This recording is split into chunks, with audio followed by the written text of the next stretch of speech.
Greetings, fellow armchair Imagineers. Tiki here. And Blue Dragon 5. And Ace Astro. And Monkey. And Mickey Fan. Ladies and gentlemen, as we find ourselves on the cusp of Disney's big venture into the world of streaming, even courting a war in the process, we thought it'd be nice to stay up to date on the ever-growing catalog and rule on what's a must or a bust on Disney Plus. And tonight, it's finally over, thank God. We're talking about the Muppets Now, episode 6. General thoughts, gentlemen. I guess let's go to just the thesis statements of it all. I'll let you go round table here. A decent final episode.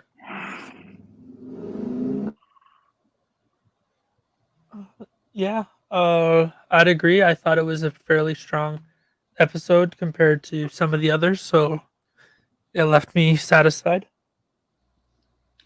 Yeah, I felt it ended on a...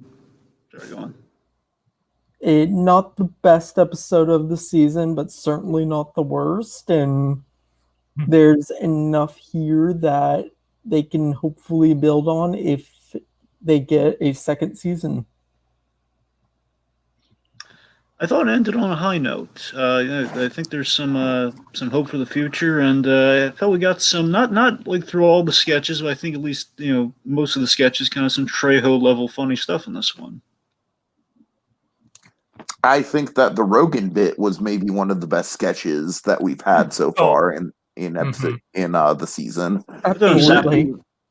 That being said, I think outside of the Rogan bit, it was all kind of business per usual for me. It wasn't really any better or worse than what we've been getting.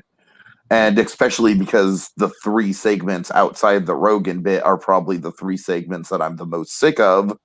Well, that doesn't really bode that well. I don't know. I don't really think this is like a big redemption episode or anything. I just think to me it kind of landed squarely in the meh category outside of Rogan. But that's just me. Yep. All right, so let's get to the framing device. Robin! Yes. Yeah! He's alive! Robin returns, man. Yeah. Yeah, and Robin being the social media manager, which I guess makes sense. On the pad. I thought that was kind of a cute. Okay, Robin's the young guy. Let's do it. I mean, to tell you the truth, I think characterization-wise, this is going to be me nitpicking here. It's all good. I don't really care. Like, this isn't like a photopomy or, an Dokie Kookin rant. But from a characterization-wise, I feel like maybe Walter would have fit the role a little better. Yeah. Since Walter's the super fan. Think of the nepotism, though, like the nephewism of the Muppets in general. Like my uncle owns the theater, Uncle Kermit. It makes sense. Nepotism would bring it to the nephew. Yeah. yeah, I hear you. Like, honestly, I didn't get enough of that really soft-spoken sweetness from Robin. Because, I mean, that's why you love him, right? He's just that really cute... Okay, you know what? You're touching on something I'm glad you're touching on here, which is, I feel like, once again, with the show, we bring in a character, we don't really do a ton with them, and, for certain characters, that's fine. Like, Big Mean Carl, we bring him in, we don't do a ton of him, but he's doing his thing. Like, that bit with Big Mean Carl is like, quintessential Big Mean Carl. If my mom calls, I'm not here. Really quick, guys, we got some people in the comments. Claude says, "Okie Dokie Kookin's got to go." Claude, yes, I agree. We'll get there. We'll get there. The Nate, I was so happy to see Robin. The whole idea was so fun. Nice to see you, Nate, and I agree. Robin was a good inclusion here. Good idea for a character to frame the framing device around. This podcast is not sponsored by Red Robin. No, it isn't. No, we're sponsored by Leaky Bucket. Right.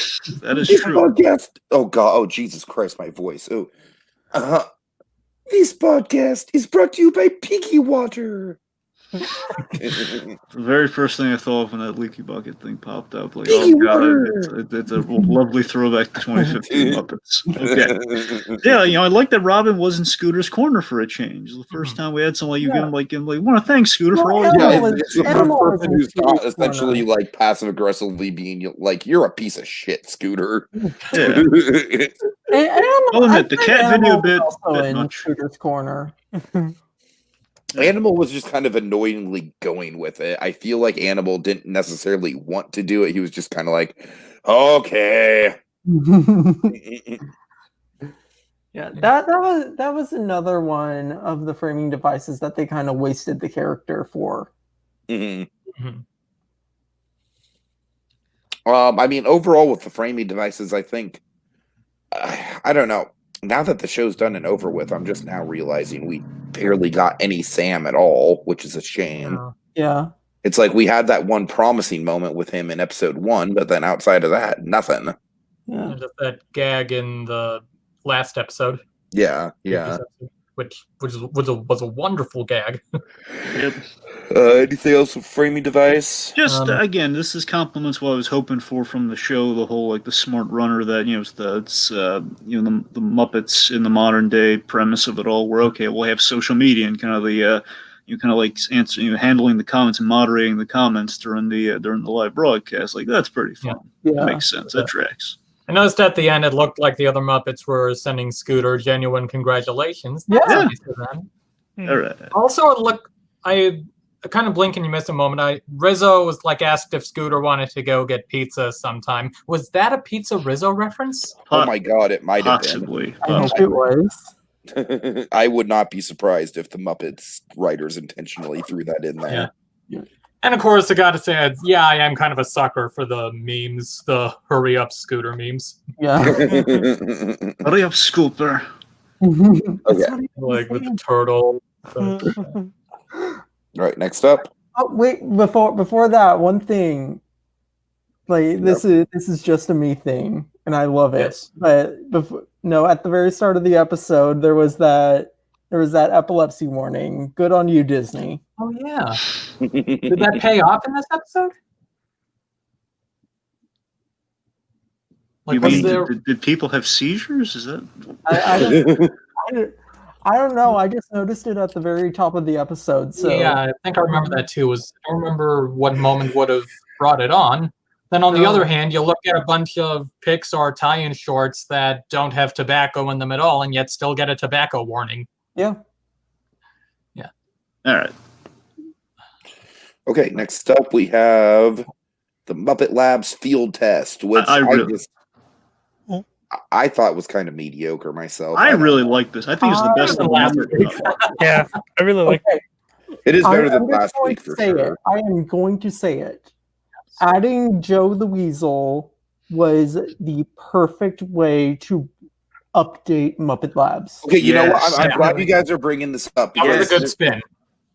There was another good spin on the show, on the sketch that shall not be named right now. But for me, with both the Joe the Weasel thing and for the sketch that shall not be named, I feel like the additions came in too little too late. I'm like, yeah, you're right. This is a great flow. Why wasn't this here from the beginning? It would have made like True. Back in a moment. I know Don't go on. but both times it feels like a little bit of missed potential. Like is the stuff there that's there now funny? Yes. Does it elevate the sketch? Yes. But to me, it almost kind of makes it even more frustrating that we've been dealing with these mediocre ass sketches. Mediocre. Was Joe? He wasn't always in that intro animation, right? In the anime, I didn't notice he was in the animation. I saw him. He always does like a little disclaimer thing at the start. Yeah, but then I don't know if it's only for this one, but then during the intro animation from Muppet Labs, when Beaker's zooming past everything, at one point he zooms past Joe. It might have been for this one. I don't think that was there before. But then again, I didn't see it here, so I don't know nothing apparently. Okay. I don't know. I just don't have strong opinions about this one either way. I like the Joe stuff certainly elevates it, but other than that, I don't really have a ton to say. I think the actual science here in this episode is maybe one of the less cool science experiments. Oh, get out of I here! mean- This was cool science, man. This was Yeah. cool, safe The science. last experiment was really cool, but everything Yeah. else was kind of eh. That's kind of how I feel too. Yeah, I don't know, Dragon. What made you like this science so much? Well, there was a lot here in this sketch. But in regard to the science itself, I love the idea. So we have Joe from legal, and he's basically like he's going with no, don't do these things. And kind of inspires him. Okay, we're going to do things you can find around the house, but not things that are going to blow up in our face. Which again, initially, so counterintuitive to what Honeydew and Beaker do on the regular. You got Joe explaining the science as well. Yeah, and that was great too. Again, plus through his legalese, the whole first part, second part of the whole, the trainings, Yeah. The properties. legalese explanations were kind of amazing. And plus, when it did the science, he had like some fun, like little sides, like salt in the popcorn. My doctor said I shouldn't have that much salt. Like that sort of stuff just makes Joe all the more interesting. All this really added extra fun to the Joe the Legal Weasel, as well as again like his loitering comedy was on point, so on point, especially the disclaimer gag too, with the whole you're not obligated in any way to enjoy this. So this is like shouldn't try this at home, and in place of employment check with the whole checklist thing. That's what I'm saying. Joe was on fire. Here's the important thing this thing did. Yes, it came towards the end. This is why in my thesis I'm going like this is kind of ending on a high note, because we perfected certain of these sketches, which again gives me hope if we do another season, because they finally cracked the code. It's like doing your first season, seeing what sticks to the wall that you can bring back, and keep the ones that work, get rid of the ones that didn't work, and stuff like the main point. What was They were throwing stuff at a wall in an earlier Muppet Lab sketch. that they were, and that one was good too. That's what I'm saying. Oh, here's the thing. My point is like Joe redeemed Dr. Honeydew. He redeemed Bunsen Honeydew, because Bunsen Honeydew had this whole sadistic kind of underpinning to him, and we kind of redeemed him here. We got back to the whole Mr. Current Honeydew, man. I missed that Honeydew. I think that why this trio works so well is because you have Honeydew as just this insane scientist, Beaker as his poor assistant, and then Joe the Weasel as the straight man in it all. Yeah. Okay, fuck it. I'll go ahead and do this sort of recent meme. Okay. Oh, Beaker, we're going to make you a crab experiment. What? Crab experiments? Is that a meme now? I don't get it. I don't either. It's from the most recent Tony Goldmark podcast. Oh, okay. Okay, gotcha. But also spectacle with that film experiment too. That was also really cool. Yes. Oh yes. Was that the machine Beaker had on Lifestyle? Maybe. I think so. It might be. Also, just saying, like, what was it? Now I'm just picturing, like, what if Mission Breakout was run by Dr. Bunsen Honeydew? Oh God. Crazy. I love like the ducking cover, the legalese ducking cover. Deniability. I take the fifth. I'm not here. Joe does the safety spiel. Oh my God, Joe should just do the safety spiel on every Disney ride. Exactly. You have to You station him at rope drop saying, "Please walk, not run, to your nearest destination." So Like this, Joe I the think, Legal could be like the the fun safety mascot of the Disney parks. yes. Timon and Pumbaa are kind of passe at this point. I can get behind Joe taking over. Right, because then he couldn't can do love his Joe? joke that from this one that killed me, where it's like the only lawsuit we have to worry about is the one I'm wearing. And again, think about the great setup and payoff every time he does his fun laugh. It frightens Beaker, and of course leads to the whole radium thing. I mean, this is what I'm saying. This is the best this segment has ever been. Disney. What? I was making a Radio Disney pun. All right. Well, that's what you see. My point though is that again, this is like the best they got. Don't worry, the pizza one was good too, but this is like just they perfected it. So when they got the charm back of Muppet Labs, this was amazing. I agree. Yeah. All right. Go on the opposite side of the spectrum. Oh boy. Oh boy. Wow. This should be fun. Guys, I'm terribly sorry. My fucking laptop is like I can't click on anything because it wow. God damn it. God damn. All right, Peter. Peter, on to Okie Dokie Kookin. Okay, we're moving on to Okie Dokie Kookin. Yeah. Okie Dokie Kookin. So, it's a Meatball Showdown, kids. Yeah. There we go. Okay, yeah, I knew about the sketch, the Abbott and Costello routine going into this. I don't think that makes this any better, Dragon. No, I just showed you because it was meatball comedy. That's all. That had nothing to do particularly with this sketch. Just thought it might cheer you up after the meatball. Anyway, it doesn't. Okay, so anyways, first things first, we'll get the positive stuff out of the way. Beverly Plume's inner monologue was funny. Why was that not a thing the entire season? I agree. Yep. Like, oh my god, that would have saved this entire sketch. Okay, guys, who the hell is this person who's doing the celebrity chef spot? Marina Michelson. Thank you, Dragon, but I don't actually care. That was a rhetorical question. Well, She's nothing. She's nothing. She brings nothing. She brings no personality. I don't think I saw her crack a smile the whole time. Yeah. I don't think I saw her engage with Chef the whole time. She's just kind of standing there, just politely being like, "Oh yeah, this is my grandmother's Swedish meatball recipes. The Swedish meatballs. Yeah, the Mediterranean. I'm sorry. The Mediterranean meatballs. They should be smaller. Blah blah blah. Emote, woman. Emote. So you're saying? Hold on. All right, okay, hold it. Let him go. Don't. What the hell? Just my only theory for this shit is that they are intentionally hiring people who don't have much emotion. And the reason why Trejo works, even though he doesn't have much emotion, is because he's fucking Trejo. And that was a one-off. That was a fucking flash in the pan. And I just don't get it. I just don't, why are you hiring these people to come on and do nothing? Nothing! Absolutely nothing! Is that the UHF guy? Yes. Okay, that's what I thought. Okay. It's, oh my god, this woman, it's just, she might be the most bland guest star that the Muppets have ever had.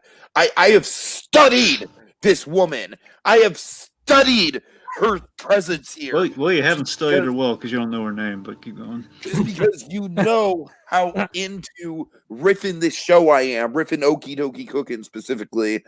And oh my god, yeah, the Beverly Plume stuff is fun, sure. But this sketch sure as shit doesn't solve the problem of the celebrity guest. Celebrity, biggest air quotes in the world, celebrity guests that are just bland and uninteresting and straight up look like they don't really want to be there. And with the exception of Trejo. And they're not interacting with the chef at all. Again, with the exception of Trejo. What the fuck is even the point of having these people? Why even have these people if they're going to do nothing? If they're going to contribute nothing? Yeah. So I don't know if Mr. Hothead here is going to agree with me. I'm done. I'm going to take a stab at it here, if you don't mind, Mickey Fan, if I may. Go ahead. Real quick. Here's the thing. I'm going into this one. You really look at this one. This feels like it has to be intentional. It probably isn't, but this whole sketch feels like it's so self-aware they got nothing. Because think about it. We have the VO gag. We have Kermit interrupting the thing, and we practically kill the Swedish chef. Because we're watching something, well, Tiki, you happy now? You killed the Swedish chef. Death by meatball. I hope you're happy. No, I'm not happy about that because I feel like this sketch in general killed the Swedish chef. That's what I'm saying. I think this is them just we're out of gas. The last time we got this fucking terrible sketch about how the Swedish chef is best in small doses, and now this is just now I just actively don't want to see the Swedish chef, and that should never be the case. Now, again, we won't know this unless we get a season 2. I'd like to think this is the death of that sketch with the quote-unquote death of the Swedish chef. We're not going to see this. What if they just bring the Swedish chef back in ghost form in season 2? That We would be see amazing. the Swedish chef out living on the street with a sign that says, "We'll work for food."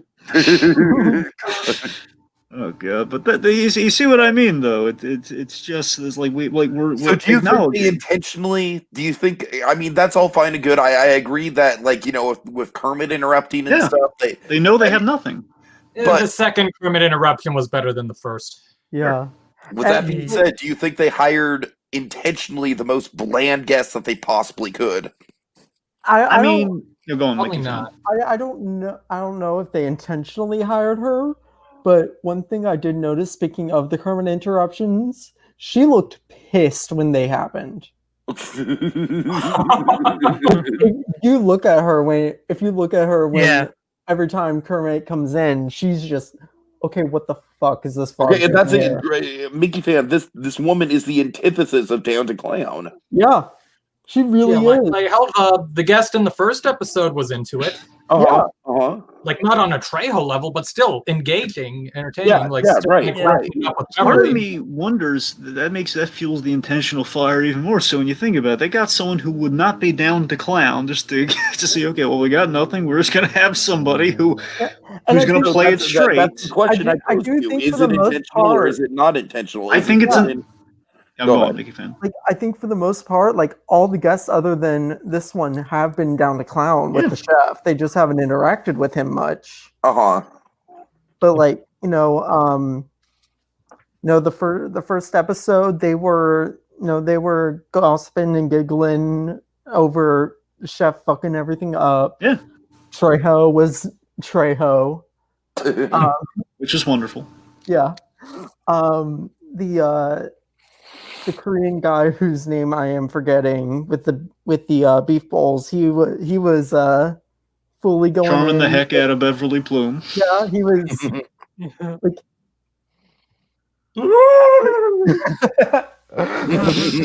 Of course, I don't really know anything about these people as people. Nothing against them as people, as far as I know. Yeah, if you look at the last chef we got, he was a straightforward one, but he was also, he had a little he bantered about the Swedish chef. And you know as what? to That play. last chef actually does have some clout in the cooking community. There you go. yeah. Unlike this Mariana woman. They just who I've went with this never lady heard of. possibly because of a meatball specialty, but outside of that, it was pretty much for the just like we just need a straightforward, like kind of the quote unquote straight person, but not a straight person in a back and forth. We just need someone to do the sketch. So we need a chef so we can really do our main gag, which is kind of the death by Swedish meatball of it all. And Does that that giant meatball remind anyone else of the giant hamburger Grover had to serve once? Yes. No, I didn't. Yeah. I But didn't I'm think not of that. alone. Okay, I just think that I've said this before. I'll say it again. I think that if this sketch comes back, man, we need the big guns. We need We the, need Gordon Ramsay. We need We need Gordon Ramsay, we need- Guy Fieri. We need Yes. we need Emerald. Rachel Ray. We need like the John big Favreau. names. Rachel Oh, that'd Ray. be Oh my amazing. God, Yes. John Favreau. Yes. We need oh my We God. can get Yeah. Favreau. Yeah, Why did- was it the why- guy from the third episode was from Favreau's show, or like someone of Yeah. Favreau's colleague? Why don't we Rachel call him Ray. Favreau? But yeah. Oh my god, um, I just thought of something that would be disastrous. I say this jokingly. Amy's Baking Company. oh my God. God, yeah. Seeing her like get all pissed at the Swedish chef. All right. Anything else with this sketch? An observation I can make, but I might save that for later. It's a bit of a tangential discussion / plug. So Okay. Yeah. All right. Trevor A in the comments, he supports Guy Fieri. Okay. Muppets go to Flavor Town. Give it. Oh to my me. God, yes. I would be down Give for it that, to Trevor. me. You have no idea how down I'd be for that. That would be the best meme. That would I'm be the picturing a ultimate, version of- like, self-aware Muppets parody movie. It would. like you go to like like a Charlie and the Chocolate Factory thing, only instead of Wonka, it's the Swedish chef. Oh my god.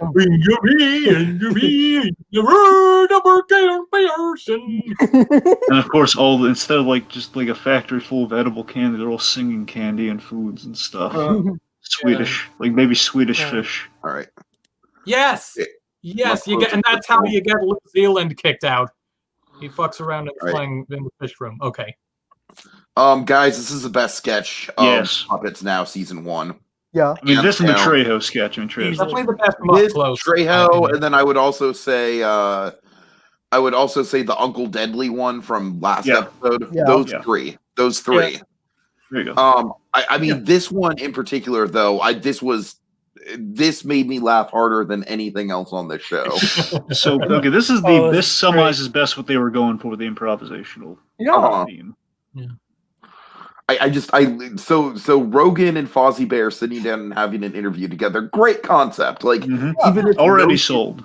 Even if no shenanigans happen, that's already a great concept. But then, you have Fozzie any has to babies. babysit. Not just any babies. Like Bobby even Benson's with, baby band. Even if there's more shenanigans than interview here, it's funny shenanigans. Yeah. Oh, just very funny shenanigans. And it's just Oh yeah, it was great. just Seth Rogen bouncing off all the Muppets. Rogan. Have babies to say my last name? I'm sure my Dada Rogan. He had the best reaction. How to did you even know my last name? Did that baby want Rogan to nurse him at the end? Yes. Yeah. Oh god. You know what I'm saying? This was genius, and the whole sleeping with the sleeping babies. But I'm just saying, Rogan was, oh my god, it was so perfect. All these bad I think parenting Rogan jokes. is like the ultimate down to clown guest. He really is. Yeah. Oh, yeah. Yeah, definitely. The baby's like going around with poison, running with scissors. Oh my god. Scissors, and he wants the Poison. fire. No poison. Fozzie, tell him he can't have poison. And then I love Rogan just getting progressively more and more critical of Fozzie's parenting skills. But also equally irresponsible. And I love how he's like saying, yeah, we should, but hey, at a certain point, someone leaving us with these kids, I mean, they got to know the irresponsibility they're committing and leaving them. What are the odds that there was a point that someone besides me was reminded of a certain McGruff bit when the poison bit came? Sorry, I got nothing. Yeah. Niche knowledge. I love comparing Judd Apatow to Kermit the Frog, which by the way was good points of points too. Earlier on. Judd Apatow is no Kermit the Frog. I'm just going to throw that out there. Well, you're absolutely correct. But here's my point. I love the two things. One, I love that we're harkening back to kind of classic Muppets with that question, though. And two, just to kind of give credit where credit's due with kind of our last episode here. Again, Vogel, they finally got the spacing of how much Kermit the Frog can get away with. Again, the opening with they're not with him trying and to hide him, but they're not pushing him front and center like they were in episode 1. Because here again, you're used to him in small chunks. He can only work in small chunks. In small chunks, okay, I'll buy it. Yeah, totally. Mm-hmm. I don't know. I think this sketch just kind of speaks for itself, man. It does. It really does. Just Rogan's reactions and Yeah. Oh, there's a really great gag Great. too. I'm sorry, Mickey fan, go on. Honestly, give me more Up Close and Personals and less Okie Dokie Cookin'. Yes. I'm totally with you. I'm totally with you. Why was this not one of the regular sketches? I agree. Maybe because the celebrities are more expensive. I was literally thinking that just now. So taking the babies out of the equation, as hilarious as they are, and they plus the thing in terms of the interruptions that could have happened, just taking that off the equation, really good just humor and on the fly improvisation. You're like, what is the most important thing? Oh, they bit the card off. What do you think it was? Comedy? What's the most important thing about comedy? That it's funny. I like that. It's great. Really, give me just the Muppet celebrity interviews. Hey, look, it's Seth Rogen. Rogen where? Hopefully out of here. I don't even need the interruptions. Just give me the Muppet interviews, and I would be so happy with this segment. You know, it's so funny you mentioned that because I haven't started yet, but I saw a trailer. I'm getting ready to watch it. The next Tension project that you can find on Disney Plus. It's I've that heard really good things about this so far. Yeah. Yeah, that's Earth what to I was Ned, going right? to tangentially bring up Yeah. towards the end. Or should I'm I? sorry, but yeah, I'm It's saying good, with it's the good. interview thing, I thought it was kind of, but yeah, it was really. Yeah, It seems that- like It was funny, like, watching the first episode after seeing Tiki's reactions to the Dokie Kookin guest, and then going to Earth to Ned, where these guests are definitely down to clown. yeah. Oh yeah. Looks really promising. I can't wait to watch it. Yeah, Mhm. I'm like 3 episodes in. It's got some good stuff. Yeah, because all the episodes are there now. They I think like a day one thing. Am I right? Like, Yeah. yeah. I'm kind of surprised something as bizarre as it is on a Disney Plus of all platforms. And I thought they were I gonna be like mean- 10 minutes, but it's like full 24-minute episodes. It's amazing. Yeah. Disney Plus has some weird stuff on it, honestly. Yeah, I know. It's just such a strange premise. Oh, Mickey fan. That was my main appeal of Disney Plus from day one, baby. Yeah. Everyone was going on about like Mando, and I'm just like, fuck that. I've got all the Herbie movies at my disposal. Exactly. Herbie goes to Monte Carlo, baby. Yeah, and The you just second I fizzled out found like out watching that all those Herbie movies, didn't you, buddy boy? Yeah, fuck you. The moment I found out Good. Country Bears was going to be on the platform, I knew it had to be the first thing I ever watched on Disney Plus. God. All right. Yeah. Okay, so moving on to the next sketch then. Yeah. Let's go. Let's do lifestyle with Miss Piggy. I didn't even bother to put the Sponsored bracket. by Leaky Bucket. Well, they finally got it. Oh, yeah, Leaky Bucket. They finally got it right, but they don't even really acknowledge that they get it right. That's a No. major. No, that's because it's branded. That's the gag, though. It's like Yeah. brought to you by Leaky Bucket. That's what's wrong with the opening. But again, they don't acknowledge it. Well, I mean, they talk about the Leaky Bucket throughout the whole sketch. I don't know. I think it's Am not I the the only title one? anyway. Am I the only one who was disappointed by the end of this running gag? Because I was expecting this running gag to have a really good payoff, and it kind of just fizzled. I was I hear kind you. of upset with the payoff for this running gag, but maybe that running gag will continue. Oh my God! Someone stop the gag! It's running with scissors.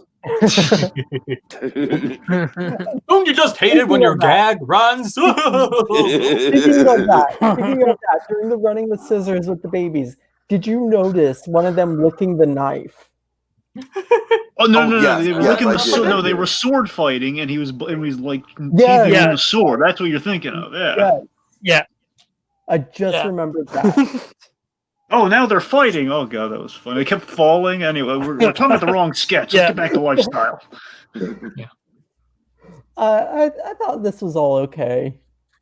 I think they kind of pulled a reverse on this one, where again the Carlini one was a little light, but I think the front-loaded stuff was pretty good. Well, you had Deadly The, giving the twist where all the tips. were coming out was pretty good. The what's coming out?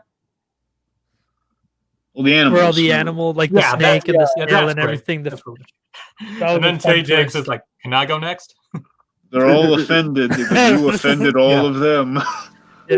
Yeah, Dudley gets to host it. There's a nice little cultural sensitivity thing in a little nice cultural sensitivity. Oh, I want to spoil message. my friends. What should I get them? Not a bucket. Again, despite there not being much Cardellini action, I do love like the background comedy of that bucket stuff and her coming around. As Miss Piggy typically would. Man, that's a pretty indestructible bucket. What's this thing called again? Was Yeah, it who made Hester this and the thing cow? again? Not sure which is which. Yes. No. What if the whole ultimate payoff for Lifestyle was that it's actually Tay Diggs evicts them from the house, and it's actually it turns out they were just filming this in his house the whole time. That'd be funny. I would love that. That would definitely fit. Well, we know Miss Piggy. She loves to roam other people's houses, especially John Cleese's house. John Cleese's house. But, Call back.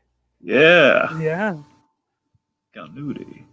Yeah, Piggy has her own like hired goons or something to protect her against Tay Diggs, and they're played by Anthony Rapp and Adam Pascal. Or deadly with a sword, but sure. Oh my god. Oh, That too. I can just picture that, honestly. Like, just deadly stage fighting to protect Piggy. Yeah. I kind of love that idea. Yeah, Be pretty fun. it would. I know we And it- definitely do that to protect Gloria Stefan, but again, wrong show.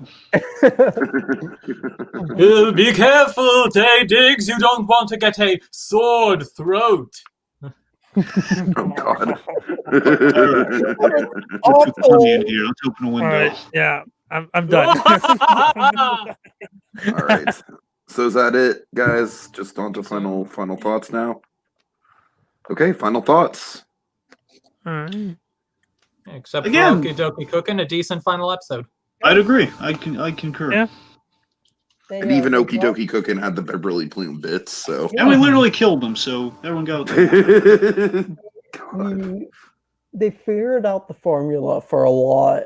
Like, no, for lifestyle, they figured out that formula from the word go. Like Oh, yeah. everything else, I think yeah. they figured out the formula and how it works, how they can keep this stuff going, how they can keep it working and keep being original with it. Mhm. Lifestyle is definitely the most consistent sketch. Oh yeah, absolutely. Well, I'd say no, Up Close and Personal wasn't because of that Aubrey Plaza one, but if there were less Okay, maybe also Pepe. Yeah, Pepe. Yep. If there were less The most inconsistent one was the most consistent one. That goat, man, that goat was funny. Oh, the goat, yes. I really hope that this gets renewed because I want to see them pick it up and get. Wait a minute. It's occurring to me. Rolf is on this poster image here. Was he in the series at all? No, He wasn't. Not at all. I think maybe he was an animated cameo, if anything. Yeah, maybe in Muppet Labs. Right. If anything, he was That there. sounds right. That's the only place he could have possibly shown up. Oh, Yeah, and he I also doesn't show just up in the realized, list fuck this form. show for writing Gonzo out of the last 2 episodes. Well, Well, apparently all his sketches weren't recorded because he was doing that wilderness thing. So, Yeah, no, I know, but there should have been some Yeah. sort of payoff to that. You're Yeah. right. You're like And that's it the just, thing. wasn't, If we it just do- doesn't feel right that Gonzo just kind of disappeared from the show. This is after the a reason while. we need a season 2. We got to service Gonzo and Sam Yeah. Eagle and some more of the gang. Yeah. That's why we definitely got to get. Okay, I straight up think that season 2 they should do all new sketches. That'd be a Yes. good idea as well. I say keep lifestyle, keep up close and personal, keep Muppet Masters. Keep Muppet Masters and Up Close and Personal. Don't keep Lifestyle. We've seen enough Lifestyle. Piggy fair and Deadly can be distributed elsewhere. That's what I'm honestly. saying. If the very least, if we don't want to just do the same, is incorporate the characters in a new sketch, but feature the same characters. Correct me if I'm wrong, but Lifestyle was the only one to be in all 6 episodes, right? Yeah. I believe was. so. Yes. Yeah, Sounds so about right. we've seen enough of that. Yeah. Idea for a sketch. Some MST3K type thing, like riffing on old movies, but the ones doing the riffing are Stadler and Waldorf. Yeah. All right. That's Yeah, a good idea. That's pretty fun. That's pretty fun. Yeah. It's funny. What if they're riffing on like? Well, I was gonna say Sesame Street footage, but what if they were riffing on like old Muppet Show episodes or something like that? Yeah. That'd be great. But how's it? What if they did like kind of like that, literally like movies, but the Muppet movies? Or that too. Yeah. Sure. Because they have we know they have the rights to the Muppet movies. We know they Yeah. have the Muppet Show. Unfortunately, Some of the Muppet movies. That's reasons I'm sure they're. Aren't the 2 most recent Muppet movies like going to Netflix or something like around now? Wait, you mean 2011 and Muppets Most Wanted? Yeah. Technically, yes and no. I mean, Fuck that, they're dude. being Those movies shared, should but just be on Disney Plus. I don't know if they're going to lose them on Disney Plus. I know they're going to be made available elsewhere. I don't know if it's going to be like it's going to jump around. That's I think really annoying, dude. yeah, That's really annoying. I'm hoping that's not the case. I'm hoping it's going to be equally shared. I just mean, not- yeah, as long as it's still on the Plus. I yeah, don't that's what I'm care, saying. but- If it's taken away from Plus, and that's going to be a big problem. Yeah. All right. Okay. Any other final thoughts, guys? I think collectively, yes, Go on. Collectively, I think it's like 3 out of the 6 episodes I think worked. You know, like collectively, like with like the bits that worked in episodes as a whole. So again, they out of all stuff they figured, I think like season was halfway really solid. It's just good to see the Muppets back again, and definitely warrants like further exploration. Again, they worked out the kinks. We got to get more. Come on, Disney, throw some of that money the Muppets' way. Give me that Muppet money. Right. Right. Yeah, it's not like Disney's a company that doesn't have money. One could say. Shade. Money is such a beautiful word. All right. Tiki, one could say. It has to have money. There we go. Okay, just one more idea. A horror night, a Halloween Horror Nights, Not Scary Farm type of maze, where the characters are so that the goat is jumping out at you and screaming. Oh my god, yes, yes. Oh god, yes. Oh my god.